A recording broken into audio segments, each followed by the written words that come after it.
我叫白念微，祖上3代经商。自姑姑坠地后，我便是世人眼中含着金汤勺的扬州首富千金，万贯家财等我继承。然而天意弄人，自小我便遗传了我娘的绝症，全城大夫都束手无策。神医，我闺女又流鼻血了。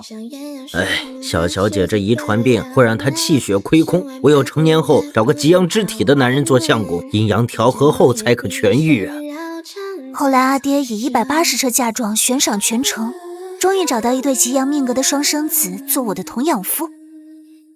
这未来夫君呐，只能有一个，哥哥与弟弟2选1。微微啊，你想要谁呀？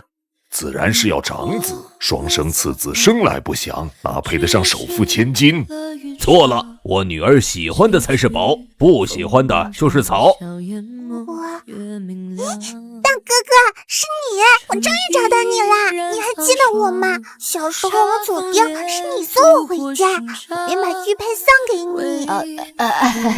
原来是你啊，我都忘记了。阿爹，我要他做我的小相公。让我炽热一束光，点燃世间的虚妄，心的花火。一书书到底，2书白发齐眉，3书子孙满堂。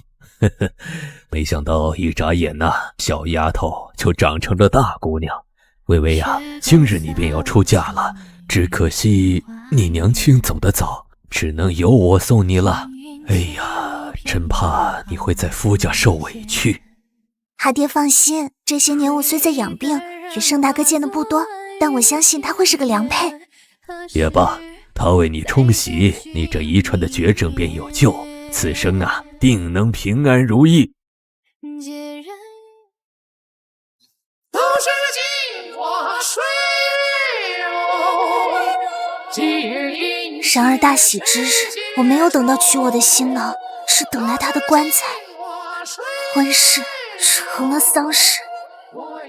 家生昨夜失足沉塘，今日前来只为给他退婚，还请念微小姐节哀顺变。什么？没想到这盛家长子竟英年早逝，他明明有大好前程，还有个娇软未婚妻啊！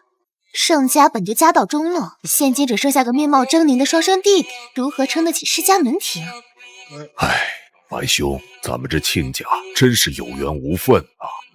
不可，我女儿的命还在等着救。兄终弟及，长子既亡，次子便继承他的婚事，换作我白家冲喜的赘婿。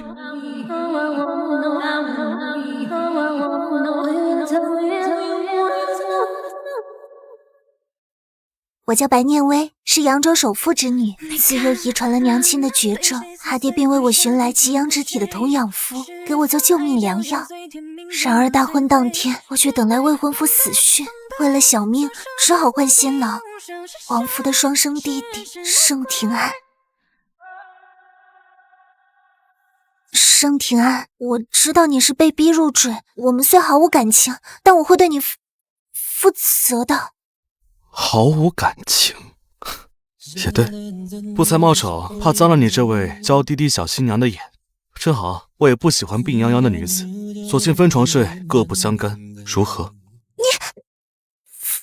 分床睡？从前我见盛家的次数屈指可数，每回只为见见我的未婚夫，甚少与盛廷安碰面。只听闻这小叔子冷若冰霜，是个极不好相遇的人。如今一听他这带着刺的话，日后怕是要跟他成一对相看两厌的怨侣了。可大夫千叮咛万嘱咐，我若不跟他生米煮成熟饭，我这病可就……该怎么开口呢？大周婚俗，新婚夜得吃上一碗花生汤圆，才能团团圆圆。这是阿爹亲手给我做的，尝尝看。糟了，这汤圆不对劲。8个花生汤圆，自然是生8个。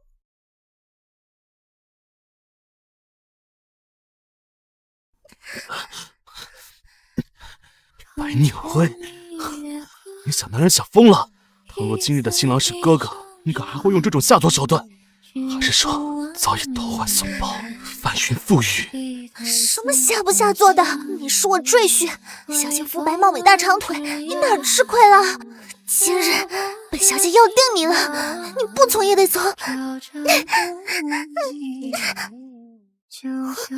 你没毁容，生得和你哥哥一模一样。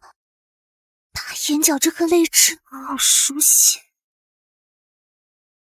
他不就是当年那个大哥哥吗？从前还以为是我记错了，没想到，难道一直以来我都认错白月光，选做未婚夫？小新娘，我与哥哥你可分得清，就算后悔也来不及了。那是谁镜中梦游啊，梦里水月镜花，遗憾辜负我的满地呀，满世界是罪啊，爱被说的脸颊，真情被践踏。缘分真是妙不可言啊！原来你才是我幼时藏在心底的大哥哥，幸好没睡错人。520两银票，博美男一笑。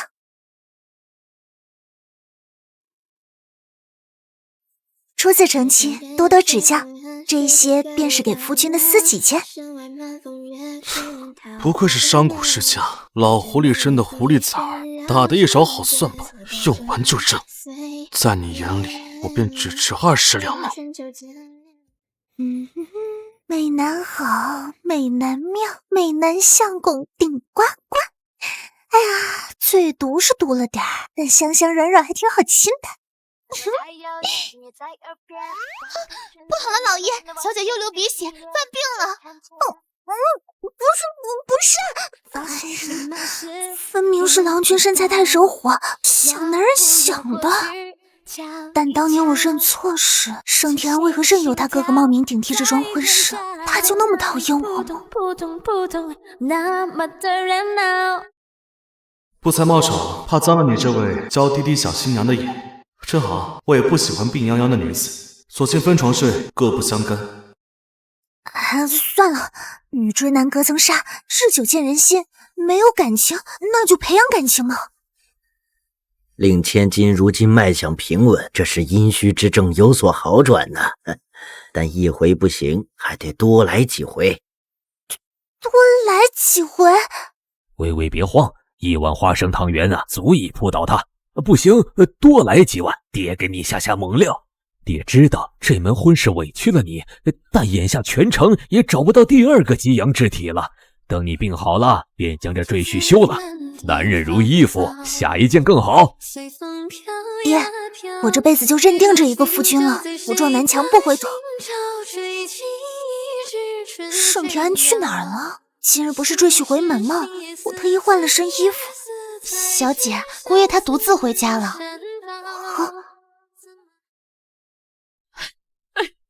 我的好大儿啊，请将我们白发人送黑发人，为何死的不是你这个丧门星啊！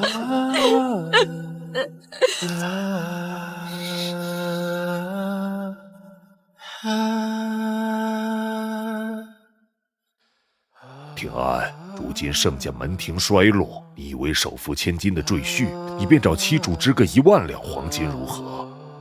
这等行径我不做。况且白念微并不喜欢我，何以为我3万金？废物，一个女人的心都抓不住。如果你哥哥还在世，那还有你什么事？这赘婿回门，正好碰上兄长吊丧。若非大少爷英年早逝，二少爷怎么捡漏娶了个首付千金？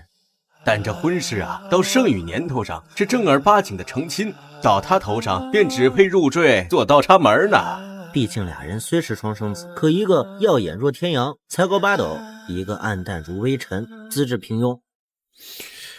自小我便是兄长的影子，你们盼他美玉无瑕，甚至要将我与他相似的脸藏起来。我的未婚妻当拱手让他，我的10片亦为他所用，你们可曾正眼看过我？可我又何错之有？只因为双生弟弟，天煞孤星，不该出事吗？我不信命，我不比哥哥差，也不靠你们分毫，我绝不会再做违心的选择了。逆子，你竟敢反抗！来人，上家法！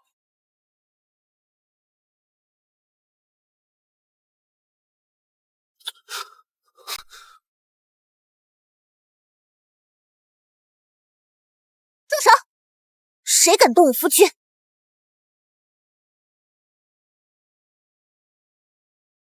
相公，痛不痛啊？你叫我相公？哎，儿媳呀，你来了，我们在教训逆子呢，不碍事儿的。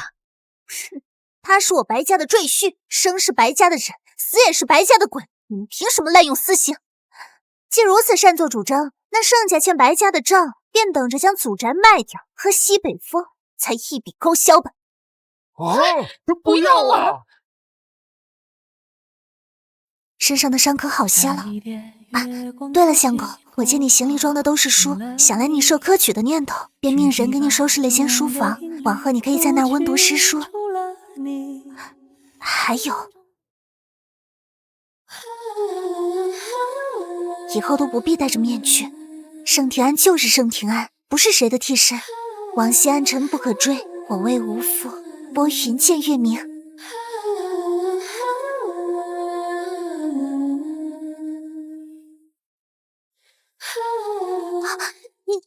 你为何脱衣裳？娘子今日为我解围，不是贪图我这续命的药炉子吗？便当礼尚往来啊。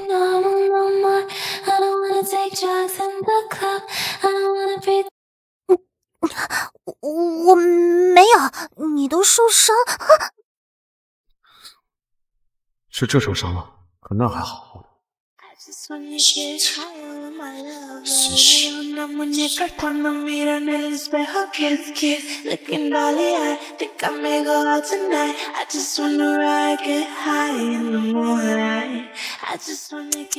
从前怎么没发现盛庭安是个闷骚的男狐狸精呢？外表阴沉，紧握着腰的手掌却那样炙热。小姐，这是您要的避子汤。阴虚之症还未痊愈，若是怀上孩子可就难办了。等以后再要一个宝宝吧。于微微而言，我只是解药，她又怎会想着与我有孩子？微微，是你给盛庭安购置文房墨宝？爹，别乱扔，这可是稀罕物事，我费了好大劲儿寻的。糊涂呀，微微，他只是赘婿，便该任由白家差遣。你若让一个男人考取功名，来日他位极权臣，高处不胜寒，到头来只会记恨这寄人篱下的赘婿头衔，将你弃之如敝屣。盛庭安绝不能参加科举。若我说是我贪慕虚荣，想做状元夫人呢？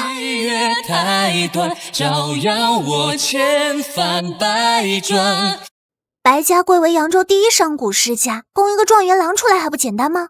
若他金榜题名，位极权臣，那就是官商结合，财通八路，谁会与金元宝过不去啊？若他榜上无名，我休夫另嫁便是。这下能应付老爹了吧？这才对嘛！我的女儿不该为一个男人委曲求全。这样啊，就算阿爹不在，你也能安稳过日子。成亲3个月以来，我与盛庭安的相处宛若冰火两重天，白天客气疏离，互不相干，夜晚各取所需，以你缱绻。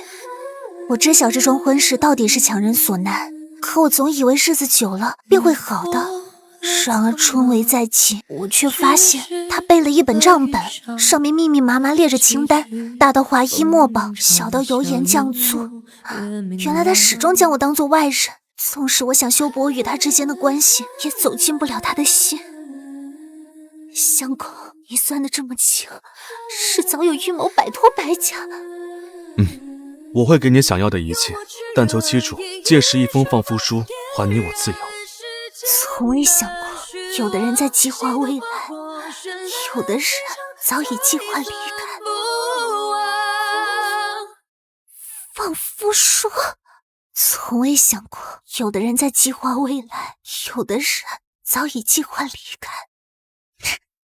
盛庭安，本小姐家住金山银山，要什么样的男人没有？你想桥归桥，路归路，我自会如你所愿，不做纠缠。但你最好祈求自己高中状元，回馈白家，白家不养闲人。我放不下千金身段去问盛庭安，这段时日里是否对我动过心？他也无法抬起狭隘自卑的眼，正视自己的心。世间夫妻，或许便是因为一个以为会挽留，一个以为不会离开而渐行渐远。南辕北辙。1000个美的从前都徘徊在同的边缘。小姐，故意要上京赶考了，这一别不知归期，你不去送送他吗？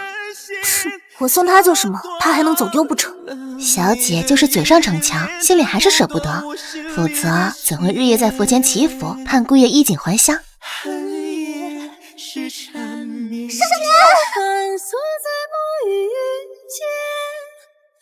找不到牵引的线，还是错过。1000个美的从前都徘徊在同的边，相思无人风雪。这盛庭安于跃龙门，成了炙手可热的状元郎，如今还抱得美人归，当真是春风得意。哎，奇怪，这一顶花轿总有2位新娘子等候，他与他，状元郎该如何选择？白念微，你不是我的新娘，你我早随着一封放夫书，恩断义绝。情丝盘踞，却已随无爱，保有无尽的后又梦见你这个讨厌鬼了，这么久了，寄回来的书信也是那样冷冰冰的。扬州旧雪微笑，京都却已花团锦簇。盛庭安，京都女子那样好，你怕是再也不回来了吧？可就算你不要我，也没什么大不了，男人都是靠不住的。幸好我还有爹爹在，也有那么多金元宝在呢。不好了，小姐，白家商铺遭朝廷查封，老爷气急攻心，猝然病逝。我不信！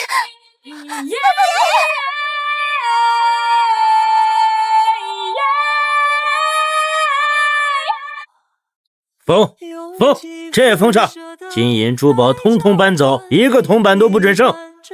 白大小姐，这老头的棺材便留给你了。扬州商贾督白家督战鳌头久矣，便使了阿杂手段，陷害白家走私。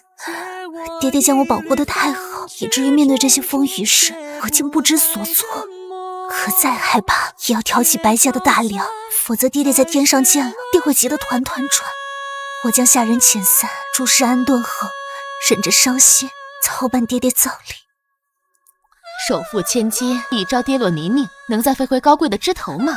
白家老爷向来乐善好施，谁知竟做走私这等贪恋钱财的脏事，如今谁不避之如蛇蝎？小妞儿，这葬礼办得这样寒酸，要不然你卖身葬父如何呀？去你大爷的！敬酒不吃，吃罚酒。状元郎簪花游街，衣锦还乡，闲杂人等速速退避。当我们闻到酒香，木桶里飘香的雪莉，眼前几片世界又换作了花瓣散去。老爷请来巧个仔细，吐火吞刀，对我不过小计。我教他飞鱼，要身心不移。从未想过重逢之时，他金榜题名，簪花游街，是世人眼中前途无量的状元郎。而我家道中落，为父送葬，是世人眼中孤苦无依的落魄千金。尽管他是赘婿，我为妻主，可一夕之间却已天差地别。将他带下去，剁了这双猪蹄，给我家娘子赔礼道歉。别怕，乖乖，没事了。相公在，相公回来了。相公，你怎么回来的这么迟啊？只剩我。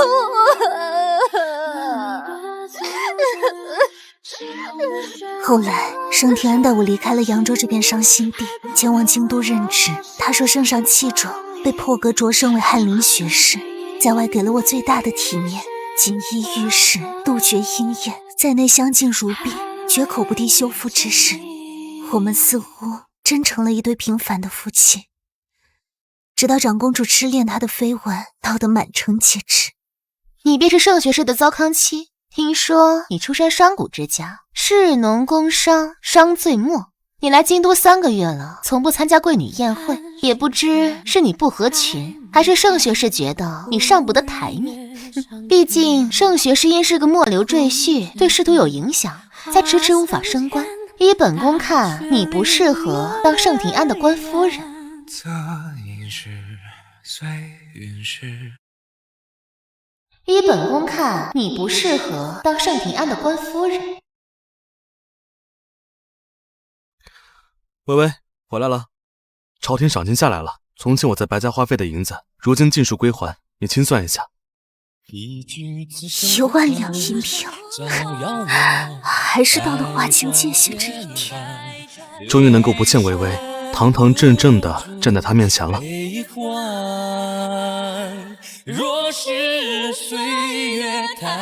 盛庭安，我想你了，别说话。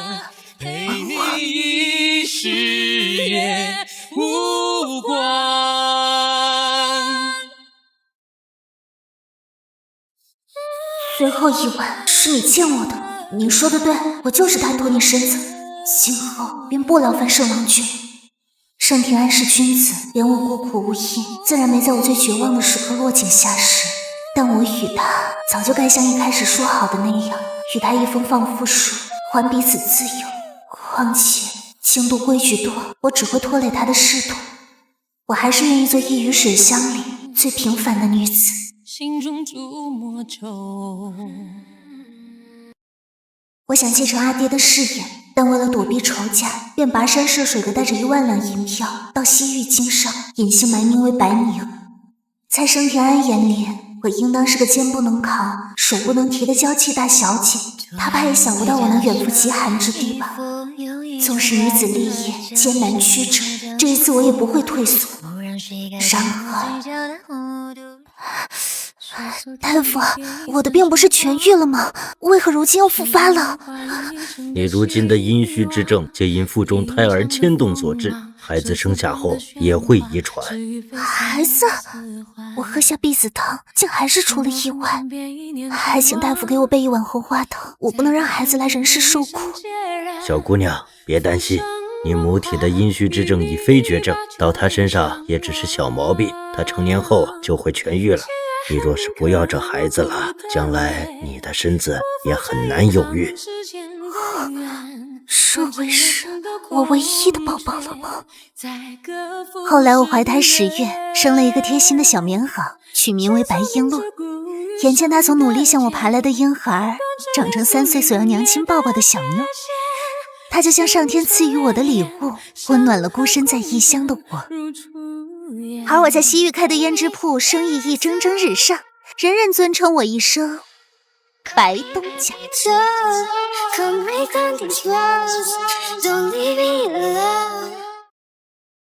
我虽自幼养病，但耳濡目染下，也跟阿爹学了些经商手段。不曾想这花里胡哨的套路，在人心淳朴的西域竟有奇效，因而这胭脂铺才能声名鹊起。西域虽好，但美中不足的是劫匪猖獗，占山为王，商贾苦不堪言。不好了，东家，小小姐被帅妃绑了，说是不拿出1万两黄金就撕票。什么？白东家，别击鼓鸣冤了，本官实在束手无策，衙门才几个兵啊，这山妃可是地头蛇，横行无忌，3年里多少大户人家的孩子都被绑了，你还是乖乖准备赎金吧，这样起码不会承受丧女之痛。难道就任由他们欺凌百姓吗？除非你能让更大的官撑腰。听说有位权臣此时恰好途经西域。瞧，那位可是本朝的风云人物盛庭安，入朝以来奉上无数锦囊妙计，立下丰功伟绩，深得圣上器重，当真是风光无限呢。只可惜不知因何缘故，竟放弃宰相之位，甘做游历四方的巡抚大人。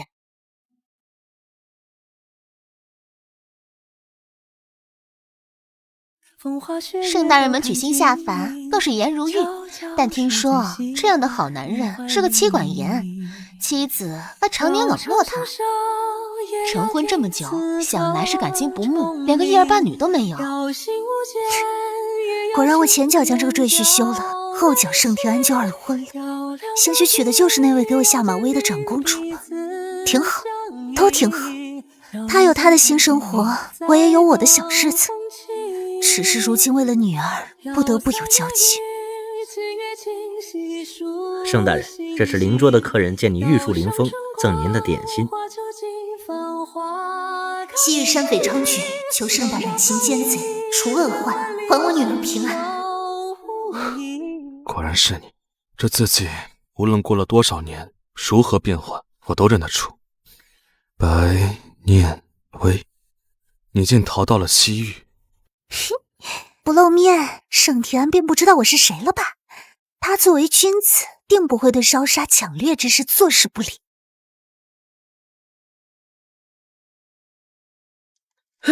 不好了，不好了，大当家，盛巡抚带兵来剿匪了。盛巡抚，老子何曾招惹这位大人物了？快将这奶娃娃押上城墙，做挡箭牌。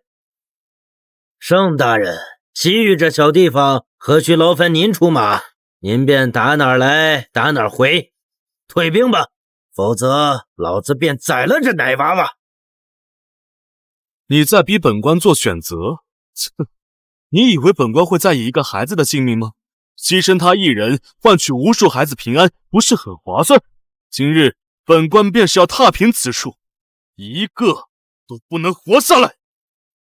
盛大人，没想到在这场2选1里，你竟会选择弃一个孩童不顾，执意不肯退兵，真是铁石心肠。娘亲，你在哪里？以后害怕，不想跟你永远分开。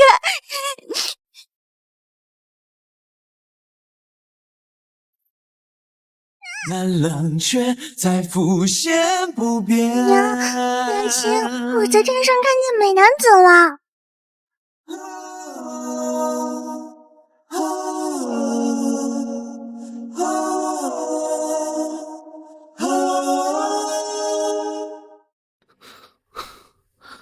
他的女儿长得真像他，乖乖的，娇娇的。不好，中计了！盛巡抚是故意放狠话，让我们掉以轻心，好救走小女孩。筹码没了，便只会溃不成军。杀！一个不留。大哥哥，谢谢你救了我，但璎珞要回家，娘亲找不到我会着急的。放心，有你这个小宝在，你娘亲自然会乖乖上门，哪儿也躲不了。大哥哥，你该不会也暗恋我娘亲吧？也？我娘亲肤白貌美大长腿，你爱她爱得死去活来，是人之常情。但是你靠对牌边站吧，毕竟我娘亲很受欢迎，十里八乡的美男子都争着要当我后爹。乖小宝，本官位极权臣，天子宠幸，不说文曲星下凡，却也才高8斗，皮相更是不输世间任何儿郎。最重要的是，我愿凡事以你娘亲为先，奉她为妻主。她说往东，我便绝不会往西，所以我就不能插队当你爹吗？不行，我才不会给我娘亲做决定，娘亲喜欢的才是宝，不喜欢的就是草。鼻血，我流鼻血了！鼻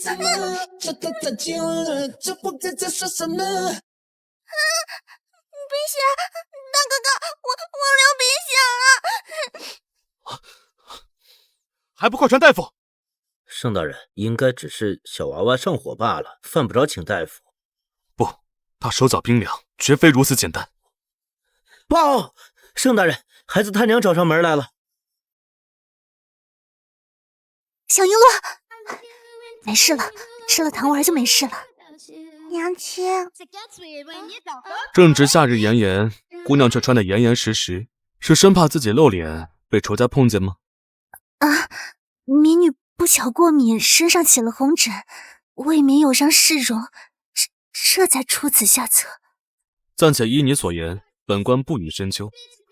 但不知这小奶娃得的是什么病？这些年这样的症状，我只在一个女子身上见过。Softly, just break it to me softly. Be straight with me, but gently. Tender before you kill me. 为何支支吾吾不敢言？是怕本官识破这是阴虚之兆，遗传自你。你知道我是谁？Over a cup of coffee. Ow, ow. 为何不敢说？是怕我识破这是阴虚之症，遗传自你。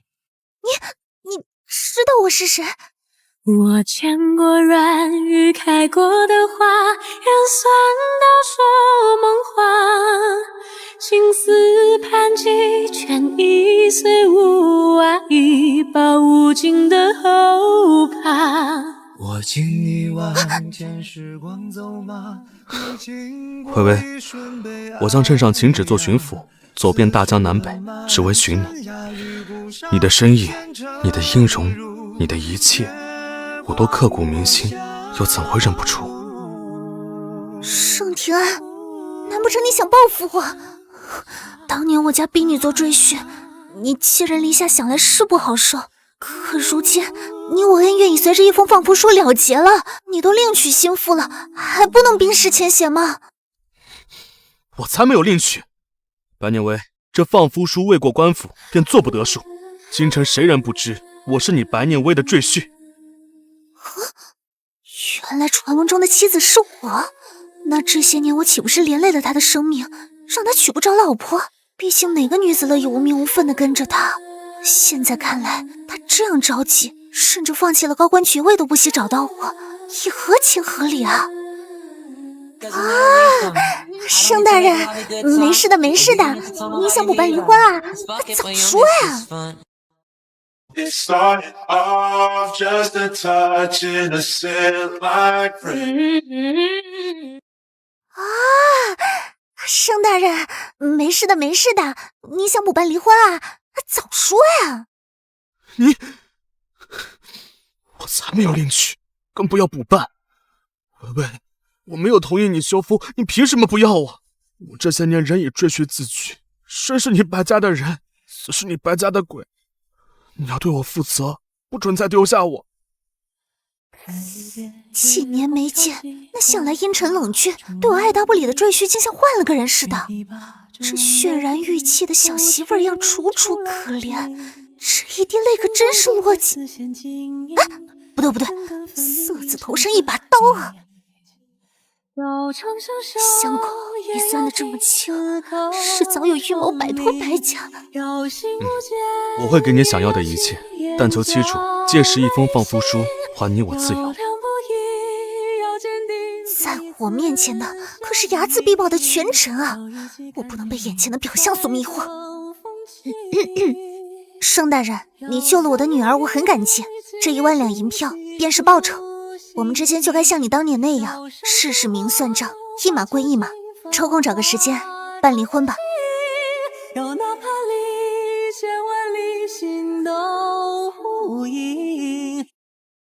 在我眼里，盛庭安曾经那样排斥做我家的赘婿，把我当作外人，必然是不钟情于我。我早就打消了对他的痴心妄想。可如今这1个月来，他却3番5次上门，大包小包的送，温言软语的哄。微微，开开门，见见我好不好？我给你带了最爱吃的枣泥糕，还有。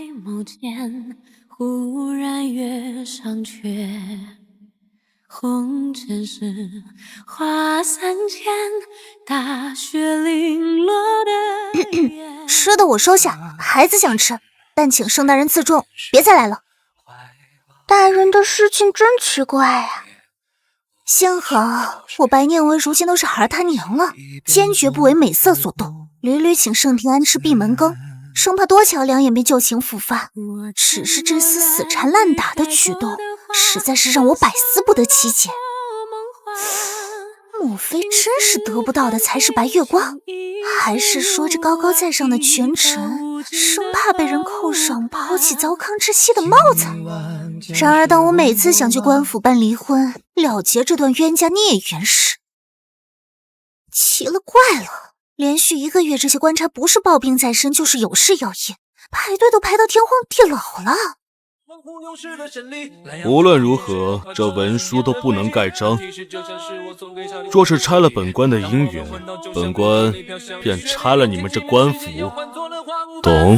看官老爷请来小个仔细，吐火吞刀对我不过小计，我教他飞云要身心博弈。好可怜的小猫啊！原来你还有小相公呢！如此刻像是无声抵过千言，此一世唯与你才算做成全。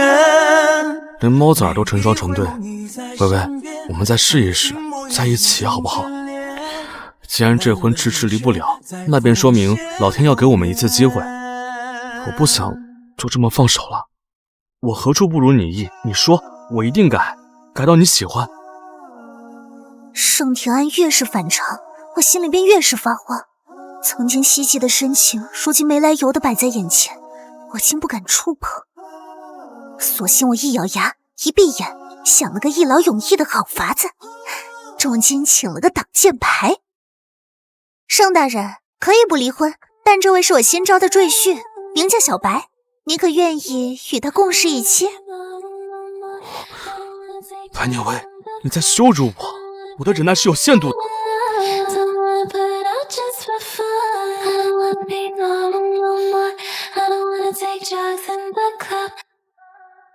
盛大人，你淋了一夜雨，在这儿守着，就是为了看这屋子的灯灭没灭吗？夫人见过本官这样面如冠玉的，又怎会找那样磕碜的赘婿？定是在气我。他熄灯了，他真的熄灯了。他当真要与那个小白脸？本官哪里不如他了？为何不能只我一个？那啥，白东家，我都打听清楚了，你这前夫是个高官啊，我哪里敢跟他作对啊？我觉得咱俩这场戏还是算。再加5000两。好，那我就豁。哎呀，你盛大人，你怎么能私闯民宅啊？微微，你是不是忘了，我们才是夫妻？微微，好微微，我求你了，别再推开我，我很好哄的，只要你说你不喜欢他，那就好了。我实在不情愿，他做二房，我做大房，好不好？我从未见过盛庭安这般委曲求全，可没想到会有一滴泪落在我的颈上。你哭了？我没想到上一瞬还埋在我颈窝哭唧唧的小赘婿，下一瞬就柔弱的晕倒在我的怀里。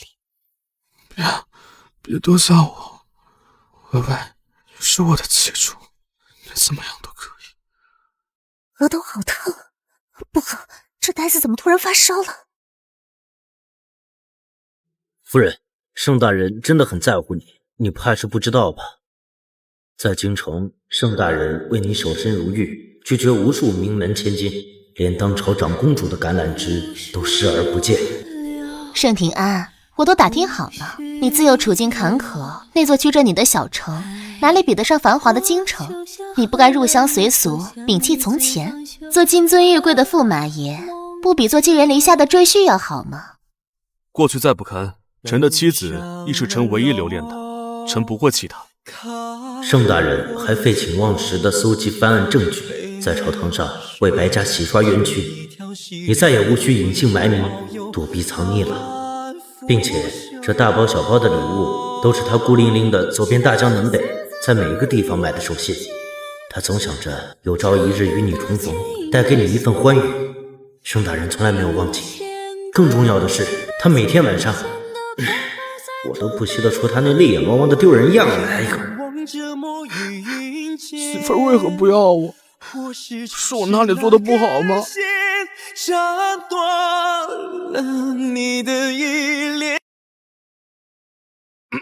好家主，你真是本官的嘴替。盛大人还有心情装睡，想来无碍，那我便……别走，微微，你就不愿多看我一眼吗？盛大人，我需要的是相濡以沫的夫君，而非事事算清的外人。是你当初要放手，连油盐酱醋茶的每一笔都记得清清楚楚，让我与你一封放符书。如今不肯两清的人又是你，究竟是为何？微微，我知晓你是因为我兄长死后才无可奈何的嫁给我，你只是将我当做了救命药，所以才会喝避子汤。才会想着我若无法高中，你便换下一个赘婿。我都知晓的，这份感情我本就强求不得，你是千金之躯，更不该委曲求全。所以我原先不想因此束缚你一生，才会提出休夫一事。可当我金榜题名，重回扬州，还在你含泪送葬时，我后悔了。我只想要无妻微微，仍是世人眼中的金贵大小姐，永远肆意的活着。哪怕你不喜欢我，我也要将你攥在手心，一生一世守护你，再也不让你掉眼泪。再后来，我将账目数目还清，并非要与你划清界限。过去我不想欠白家，只因我想堂堂正正地站在你面前。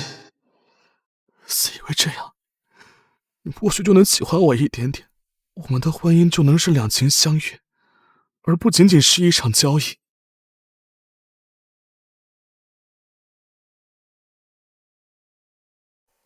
微微，如今我对你死缠烂打，在你眼里应当很是可笑。可我喜欢你，这个心，你要还是不要，这辈子都在你这儿。就算你睡完我就跑，我也绝无怨言。重逢以来，贵为高官的盛廷安三番四次低声下气，如今更是毫不顾忌地在我面前袒露心迹。我恍然意识到，原来我与他的婚姻并不全然是相看两厌，两颗心也在渐渐靠近，有过恩爱欢愉。只可惜我为千金，他为赘婿时，我喜欢他，他以为我不喜欢他；我为孤女，他为权臣时，他喜欢我，我以为他不喜欢我。两个不懂爱的人，就这样患得患失，遗憾错过，每次都差那么一点儿。所幸如今时过境迁，我有了与人风雨同舟的勇气，他也无需再自轻自贱。呆子，别哭了，你听好了，我现在一五一十的告诉你。什么？原来那碗婢子汤事出有因，那番狠话也只是应付老丈人的。更重要的是，微微，你早就钟情于我，想要同我好好过日子。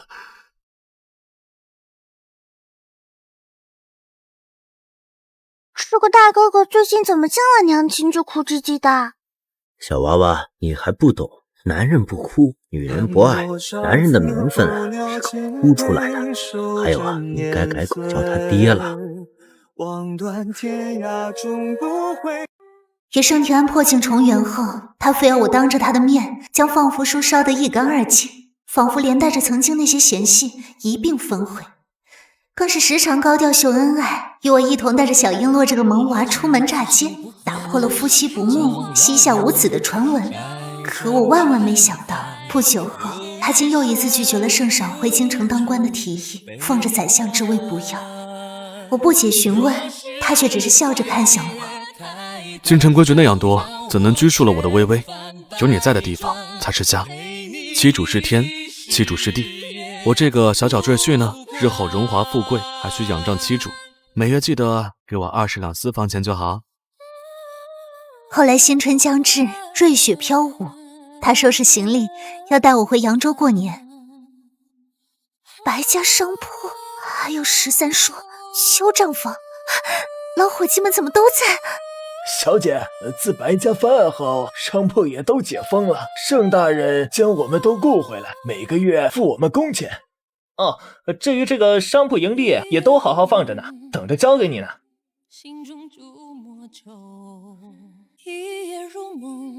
原来夫君早就等着这一天，将所有的还给我，愿我喜乐无忧。一句此生不还，照耀我百转千帆，留一身孤注。他爹阿娘要将我放在马车什么时候？怎么还不来接我？夫君，说起来你从未问过璎珞的身世，你就不担心他是我跟别的男人生的娃？她是谁的女儿我不在乎，我只知是你的孩子，我自会爱屋及乌。我是送的拖油瓶嘛！哼，这点不疼，娘亲不爱，那我就找个未来小象昆虫玩。